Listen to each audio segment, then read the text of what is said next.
ನವೀದೇದ್ರಲ್ಲಿ ನಡೆದಂತ ಪಂದ್ಯದಲ್ಲಿ ಟೀಮ್ ಇಂಡಿಯಾದ ಪರವಾಗಿ ಈಶಾನ್ ಕಿಶನ್ ಒಂದು ಭರ್ಜರಿ ಆದಂತ ಬ್ಯಾಟಿಂಗ್ ಪ್ರದರ್ಶನವನ್ನು ತೋರುವುದರ ಮೂಲಕ ಒಂದು ದೊಡ್ಡ ದಾಖಲೆಯನ್ನ ನಿರ್ಮಿಸಿದ್ದಾರೆ. ಹಾಗಾದ್ರೆ ನವೀದೇದ್ರಲ್ಲಿ ನಡೆದಂತ ಪಂದ್ಯದಲ್ಲಿ ಈಶಾನ್ ಕಿಶನ್ ಬ್ಯಾಟಿಂಗ್ ಆರ್ಭಟ ಹೇಗಿತ್ತು, ಈ ಬಾರಿ T20 ವರ್ಲ್ಡ್ ಕಪ್ ನಲ್ಲಿ ಈಶಾನ್ ಕಿಶನ್ ನಿರ್ಮಿಸಿರುವಂತಹ ಒಂದು ದೊಡ್ಡ ವಿಶ್ವ ದಾಖಲೆ ಏನು ಎಂಬುದರ ಕಂಪ್ಲೀಟ್ ಡೀಟೇಲ್ಸ್ ಅನ್ನ ಈ ವಿಡಿಯೋದಲ್ಲಿ ನಾವು ನಿಮ್ಮ ಜೊತೆ ಶೇರ್ ಮಾಡಲಿದ್ದೇವೆ. ಈ ಸುದ್ದಿಯ ಡೀಟೇಲ್ಸ್ ಅನ್ನ ಕೊಡುವುದಕ್ಕಿಂತ ಮುಂಚೆ ನೀವು ಟೀಮ್ ಇಂಡಿಯಾದ ಅಭಿಮಾನಿಗಳಾಗಿದ್ದಲ್ಲಿ ವಿಡಿಯೋಕ್ಕೊಂದು ಲೈಕ್ ಮಾಡಿ, ಹಾಗೆ ಟೀಮ್ ಇಂಡಿಯಾದಲ್ಲಿ ಯಾವ ಆಟಗಾರ ನಿಮಗೆ ತುಂಬಾ ಇಷ್ಟ ಎಂಬ ನಿಮ್ಮ ಅನಿಸಿಕೆಯನ್ನ ತಪ್ಪದೇ ಕಮೆಂಟ್ ಬಾಕ್ಸ್ ಅಲ್ಲಿ ತಿಳಿಸಿ. ಕೂಡ ಡೆಲ್ಲಿಯಲ್ಲಿ ಭಾರತ ಮತ್ತು ನಮಿಬಿಯಾ ತಂಡಗಳ ನಡುವಿನ ICC T20 ವರ್ಲ್ಡ್ ಕಪ್ ನ ಪಂದ್ಯದಲ್ಲಿ ಟಾಸ್ ಅನ್ನ ಗೆದ್ದಂತ ನಮಿಬಿಯಾ ಮೊದಲು ಫೀಲ್ಡಿಂಗ್ ಅನ್ನು ಆಯ್ಕೆ ಮಾಡಿಕೊಂಡಿತು. ಇನ್ನು ಟಾಸ್ ಹೊತ್ತು ಮೊದಲು ಬ್ಯಾಟಿಂಗ್ ಇಳಿದಂತ ಟೀಮ್ ಇಂಡಿಯಾದ ಪರವಾಗಿ ಸಂಜು ಸ್ಯಾಮ್ಸನ್ ಮತ್ತು ಈಶಾನ್ ಕಿಶನ್ ಆರಂಭಿಕ ಬ್ಯಾಟ್ಸ್ಮನ್ ಗಳಾಗಿ ಕಣಕ್ಕಿಳಿದರು.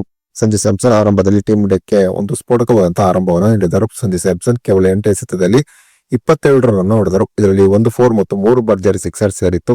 ಇನ್ನು ಸಂಜು ಸ್ಯಾಮ್ಸನ್ ಔಟ್ ಆದ ನಂತರ ಈಶಾನ್ ಕಿಶನ್ ಒಂದು ಆರ್ಭಟದ ಬ್ಯಾಟಿಂಗ್ ಪ್ರದರ್ಶನವನ್ನು ಟೀಮ್ ಇಂಡಿಯಾದ ಪರವಾಗಿ ಮುಂದುವರಿಸಿದರು. ಈಶಾನ್ ಕಿಶನ್ ನಮಿಬಿಯಾದ ಎದುರು ನಡೆದಂತ ಪಂದ್ಯದಲ್ಲಿ ನಿಜಕ್ಕೂ ಕೂಡ ಅಬ್ಬರಿಸಿ ಬೊಬ್ಬರಿದರು. ಈಶಾನ್ ಕಿಶನ್ ನಮಿಬಿಯಾದ ಎದುರು ನಡೆದಂತ ಪಂದ್ಯದಲ್ಲಿ 24 ಎಸೆತದಲ್ಲಿ 61 ರನ್ ಹೊಡೆದರು. ಇದರಲ್ಲಿ 6 4 ಮತ್ತು 5 ಭರ್ಜರಿ ಸಿಕ್ಸರ್ ಸೇರಿತ್ತು. ಇನ್ನು ನಮಿಬಿಯಾ ತಂಡದ ಪರವಾಗಿ 6ನೇ ಓವರ್ನ ಬೌಲಿಂಗ್ ಮಾಡಲು ಬಂದಂತಹ ಜೆ ಸ್ಮಿತ್ ಓವರ್ನಲ್ಲಿ ಈಶಾನ್ ಕಿಶನ್ 28 ರನ್ ಹೊಡೆಯುವುದರ ಮೂಲಕ ಮಿಂಚಿದರು. ಜೆ ಸ್ಮಿತ್ ಮಾಡಿದಂತ ಮೊದಲ ಎಸೆತ ಡಾಟ್ ಆದರೆ ಅನಂತರ ಸತತ 4 ಸಿಕ್ಸರ್ ಈ ಓವರ್ನಲ್ಲಿ ಈಶಾನ್ ಕಿಶನ್ ಸಿಡಿಸಿದರು. ಇನ್ನು ಕಡೆಯ ಎಸೆತದಲ್ಲಿ ಒಂದು 4 ರನ್ ಹೊಡೆಯುವುದರ ಮೂಲಕ ಈಶಾನ್ ಕಿಶನ್ ಒಟ್ಟಾರೆಯಾಗಿ ಆ ಓವರ್ನಲ್ಲಿ 28 ರನ್ ಹೊಡೆದರು. ಈಶಾನ್ ಕಿಶನ್ ಹೀಗೆ ನಮಿಬಿಯಾದ ಎದುರು ನಡೆದಂತ ಪಂದ್ಯದಲ್ಲಿ ಒಂದು ಸ್ಫೋಟಕವಾದಂತಹ ಬ್ಯಾಟಿಂಗ್ ಪ್ರದರ್ಶನವನ್ನು ತೋರುವುದರ ಮೂಲಕ ಕೇವಲ 20 ಎಸೆತದಲ್ಲಿ ತಮ್ಮ ಅರ್ಧಶತಕವನ್ನ ಪೂರ್ಣಗೊಳಿಸಿದರು. ಹೀಗೆ ಈಶಾನ್ ಕಿಶನ್ 20 ಎಸೆತದಲ್ಲಿ ತಮ್ಮ ಅರ್ಧಶತಕವನ್ನ ಪೂರ್ಣಗೊಳಿಸುವುದರ ಮೂಲಕ ಈ ಬಾರಿ T20 ವರ್ಲ್ಡ್ ಕಪ್ ನಲ್ಲಿ ಟೀಮ್ ಇಂಡಿಯಾದ ಪರವಾಗಿ ಅತಿ ವೇಗವಾಗಿ ಅರ್ಧಶತಕವನ್ನು ಸಿಡಿಸಿದ ಆಟಗಾರನೆಂಬ ಹೆಮ್ಮೆಗೆ ಈಶಾನ್ ಕಿಶನ್ ಪಾತ್ರರಾದರು.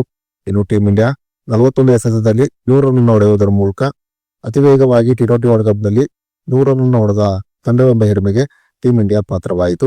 ಈಶಾನ್ ಕಿಶನ್ ಬ್ಯಾಟಿಂಗ್ ಮಾಡುತ್ತಿದ್ದಾಗ ಖಂಡಿತವಾಗಿಯೂ ಟೀಮ್ ಇಂಡಿಯಾ ನಮಿಬಿಯಾದ ಎದುರು 300 ರನ್ಗಳನ್ನ ಕಲೆ ಹಾಕಬಹುದೆಂಬ ದೊಡ್ಡ ನಿರೀಕ್ಷೆಯಲ್ಲಿ ಟೀಮ್ ಇಂಡಿಯಾದ ಅಭಿಮಾನಿಗಳಿದ್ದರು. ಆದರೆ ಈಶಾನ್ ಕಿಶನ್ ಔಟ್ ಆದ ನಂತರ ಬ್ಯಾಟಿಂಗ್ಗೆ ಬಂದಂತ ಸೂರ್ಯಕುಮಾರ್ ಯಾದವ್ ಮತ್ತು ತಿಲಕ್ ವರ್ಮಾ ಅಷ್ಟೊಂದು ಸ್ಫೋಟಕವಾದಂತಹ ಬ್ಯಾಟಿಂಗ್ ಪ್ರದರ್ಶನ ತೋರಲಿಲ್ಲ. ಕಡೆಯದಾಗಿ ಹಾರ್ದಿಕ್ ಪಾಂಡ್ಯ ಮತ್ತು ಶಿವಮ್ ದುಬೆ ಆಡಿದಂತ ಒಂದು ಸ್ಫೋಟಕವಾದಂತಹ ಬ್ಯಾಟಿಂಗ್ ಪ್ರದರ್ಶನದಿಂದಾಗಿ ಟೀಮ್ ಇಂಡಿಯಾ ನಮಿಬಿಯಾದ ಎದುರು 200ಕ್ಕಿಂತ ಹೆಚ್ಚಿನ ಮೊತ್ತವನ್ನ ಕಲೆ ಹಾಕಿತು. ಇನ್ನು ಈಶಾನ್ ಕಿಶನ್ ನಮಿಬಿಯಾದ ಎದುರು ನಡೆದಂತಹ ಪಂದ್ಯದಲ್ಲಿ ತೋರಿದ ಒಂದು ಸ್ಫೋಟಕ ಬ್ಯಾಟಿಂಗ್ ಪ್ರದರ್ಶನದ ಬಗ್ಗೆ ನಿಮ್ಮ ಅನಿಸಿಕೆ ಅಭಿಪ್ರಾಯವನ್ನ ತಪ್ಪದೇ ಕಮೆಂಟ್ ಬಾಕ್ಸ್ ಅಲ್ಲಿ ತಿಳಿಸಿ.